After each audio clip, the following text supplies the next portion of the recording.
Fissure యొక్క లక్షణాలు ఏంటి అంటే పెయిన్ రావడము, మోషన్ పోయిన తర్వాత బర్నింగ్ సెన్సేషన్ అనిపించడము అండ్ పెయిన్ఫుల్ బ్లీడింగ్ రావడం. ఈ బ్లీడింగ్ కూడా ఎలా వస్తుందంటే కొందరికి స్టార్టింగ్‌లో పడుతుంది. కొందరికి మోషన్‌తో పాటు తీగలుగా పడుతుంటుంది. కొందరికైతే మోషన్ అంతా అయిపోయిన తర్వాత కమ్మోడంతా చిట్లినట్టుగా, కమ్మోడంతా రక్తం పడినట్టుగా అనిపిస్తుంటుంది. చుక్కగా కారుతూ ఉంటుంది.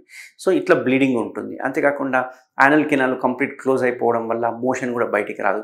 నెక్స్ట్ డే మోషన్ వెళ్ళాలంటే యానల్ కెనాల్ ఓపెన్ చేయాలా వద్దా అనే భయంతోటి వాళ్ళు అదే ఓపెన్ చేసినట్టుగా యాక్ట్ చేయడము, మళ్ళీ క్లోజ్ చేయడం. అంటే ఆటోమేటిక్‌గా ఆ పెయిన్ తోటి మూసేస్తారన్నట్టు మోషన్ పోయే ద్వారం. దీనివల్ల మోషన్ రావాలా వద్దా అన్నట్టుగా అక్కడే స్ట్రక్ అయిపోవడం ఇట్లాంటివన్నీ చూస్తూ ఉంటాం. దీన్నే మనం అక్యూట్ ఫిషర్ ఇన్ యానో అంటుంటాం. సో, ఈ అక్యూట్ ఫిషర్ ఇన్ యానో వచ్చిన తర్వాత ఏమవుతుందంటే అక్కడ కట్ అయిపోయిన స్కిన్ ఏదైతే ఉందో దానికి మనం టైం ఇవ్వాలి హీల్ అవ్వడానికి. బట్ మనం హీల్ అవ్వడానికి 1 డే టైం ఇచ్చాగానే మళ్ళీ నెక్స్ట్ డే మోషన్ పోతాం. మోషన్ పోయే వరకు ఆ కట్ అయిన ప్లేస్ ఇట్లా అతుక్కునే టైంలో మళ్ళీ మోషన్ పోయే వరకు మళ్ళీ అతుక్కుపోతుంది. మళ్ళీ కట్ అయిపోతుంది. సో, ఇట్లా కట్ అయిన చోట ఒక కండ పెరిగి ఆ అతుకుని క్లోజ్ చేయడానికి ప్రయత్నం చేస్తూ చిన్న చర్మం సాగి ఒక కిందికి సాగుతుంటుంది. దాన్నే మనం పీలికలు అంటుంటారు కదా!